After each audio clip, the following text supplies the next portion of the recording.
Your subconscious says, oh my God, work.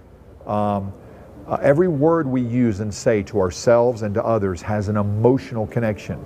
We're emotional beings. So when I say work, your subconscious says, oh, I'm tired, I gotta work, it's dreadful, it's a task, it's hard. But if I say recreation, let's have fun with it, right?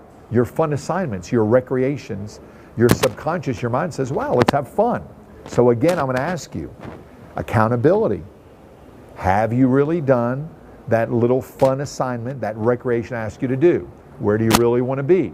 If you haven't, stop right now, go do it, and come back. This is not about learning or overwhelming you with tips and checklists and great information. It's about you actually doing something. So the question is, have you done it? It's not what you know or think, it's what you do. So, if you haven't done it, do it now. I'm not going to go on until you do.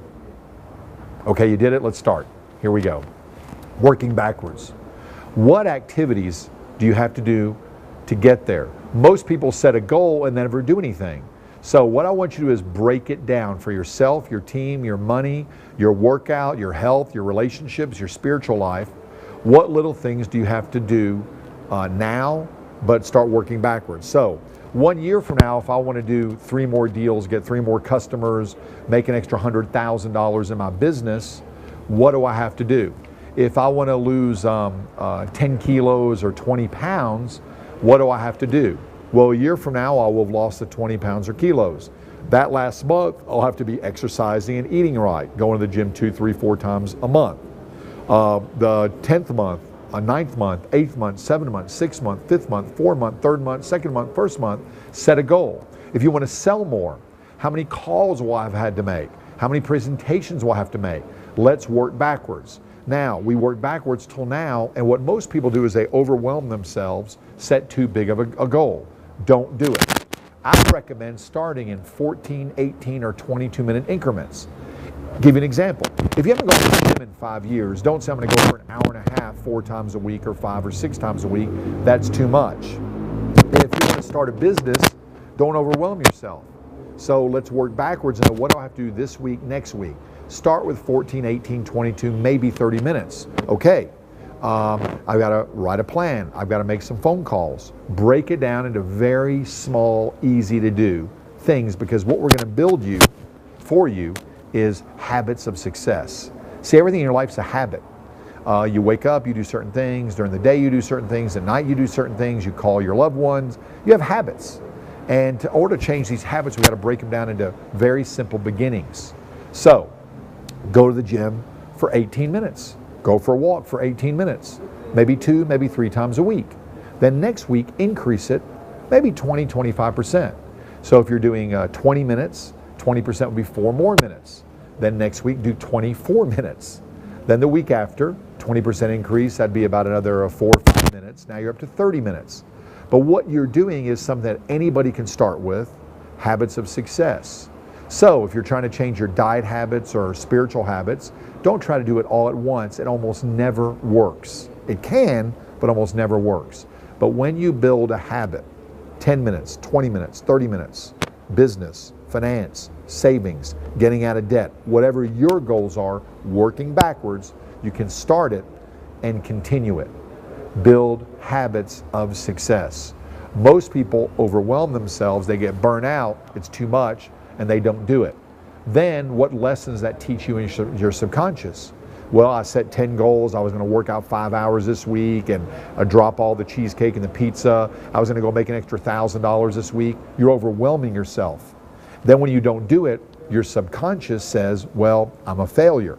I set these big goals and didn't make it. We want to set you up for success, set you up for habits of success.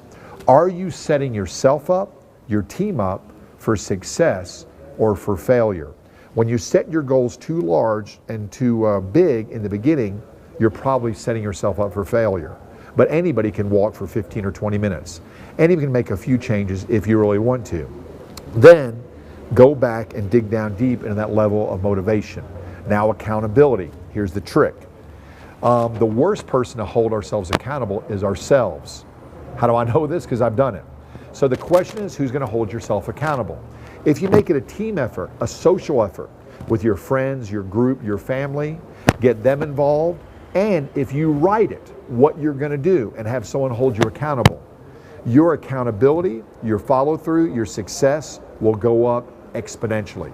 So right now, decide who's going to hold you accountable, how you're going to have a group accountability, whether it's with your work, your money, yourself, your social relationships, your family relationships. Write it down. Set your goals backwards, your activities backwards, and more importantly, it's not the goals, it's the activity you're going to do to reach those goals. So the most important goal is, what am I going to do today, tomorrow, this week? Set your goals small, set them super achievable, and build them into habits of success. Try this process with one thing. Don't overwhelm yourself. Start now, and the minute you get into action, the minute you start moving, the minute you go to the gym or start making the calls to a new customer or start writing down your budgets and how you're going to save a few dollars, making it a team, a family effort, making it a fun game, make a chart, have it put up in public, at the workplace, at your family place, chart your success, celebrate your successes, and understand that your failure is just a failure to create those habits of success. Don't beat yourself up. Don't be hard on yourself. Tomorrow's a new day. Next week's a new week. But are you doing the activity? How do you hold yourself accountable? What increments have you done? Have you overwhelmed yourself? And we'll show you exactly how to do this by blocking time. But make your very simple habits of success public goals. Let other people involved. Get involved. Set yourself up a system of accountability, not just with yourself, but with one or two other people. Make it into a fun game. So this is how you work backwards to that amazing success you're going to have 6 months from now, a year from now, 5 years from now, 10 from now. So things change, right? You can always adjust your goals, adjust your perfect day of play, adjust your perfect day of work, adjust your habits of success. So start developing them and doing them now. It's what you do, it's your habits that are going to create the person you want to be financially, spiritually, relationship-wise, personally, and health-wise. And you're a conglomeration, a compilation of all the activities and habits you've developed now, and now it's time to stop, see where you want to go, and start to change them in small ways and follow through.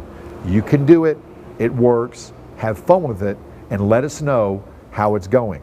Write down your habits of success, your goals, how you're going to block your time, what you're going to do, and send it to us. Send it to other people so they can and you can know that other people are watching and holding you accountable. And the most important thing is, have fun with it. Enjoy and start building those habits of success one day at a time, 20 minutes at a time. Enjoy. Let us know how it's going.